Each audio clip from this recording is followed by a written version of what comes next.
श्री कृष्ण के माता पिता बनने का सौभाग्य देवकी और वसुदेव जी क्यों मिला? उनके पूर्व जन्म के अनुसार उन्होंने भगवान विष्णु की बहुत भक्ति की।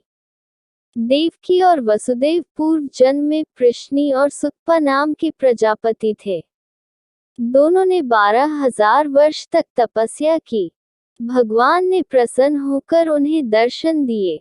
उन दोनों ने भगवान से कहा, हमें आपके जैसा पुत्र चाहिए। भगवान उनकी भक्ति से इतने प्रसन्न थे, उन्होंने 3 बार कहा, तथास्तु तथास्तु तथास्तु। इसलिए भगवान श्री हरि उस जन्म उनके पुत्र बने और पृश्नी गर्भ नाम से विख्यात हुए।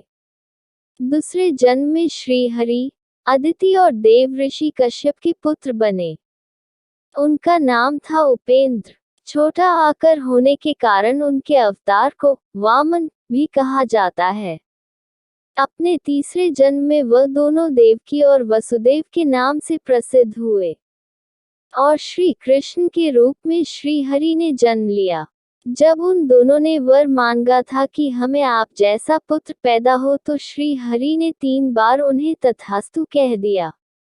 पर उन्होंने ने सोचा कि मेरे जैसा तो मैं ही हूँ, इसलिए उन्होंने अपने वर को सच करने के लिए 3 बार स्वयं जन्म लिया और उन्हें 3 बार अपने माता पिता बनने का मौका दिया। देवकी और वसुदेव जी के विवाह के बाद जब कंस अपनी बहन देवकी की विदाई कर रहा था, तो आकाशवाणी हुई कि तुम्हारी बहन का 8वां पुत्र तुम्हारी मौत का कारण बनेगा। कंस तो देवकी को मारना चाहता था, परंतु वसुदेव जी ने वादा किया कि वो सभी संतानों को उसे सौंप देंगे। इस प्रकार उन्होंने ने देवकी की जान बचा ली। कंस ने देवकी और वसुदेव जी को जेल में कैद कर दिया। देवकी और वसुदेव ने अपने 6 पुत्र कंस को दे दिए।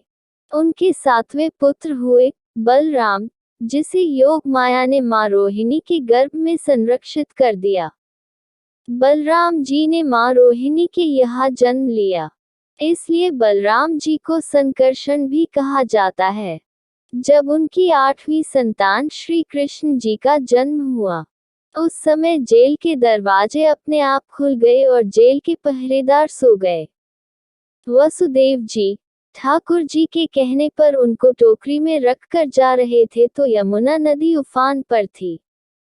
यमुना श्री कृष्ण के चरण स्पर्श करना चाहती थी, इसलिए श्री कृष्ण ने अपना पैर टोकरी में से बाहर निकाला और चरण स्पर्श करते ही यमुना जी ने वासुदेव जी को जाने का रास्ता दे दिया।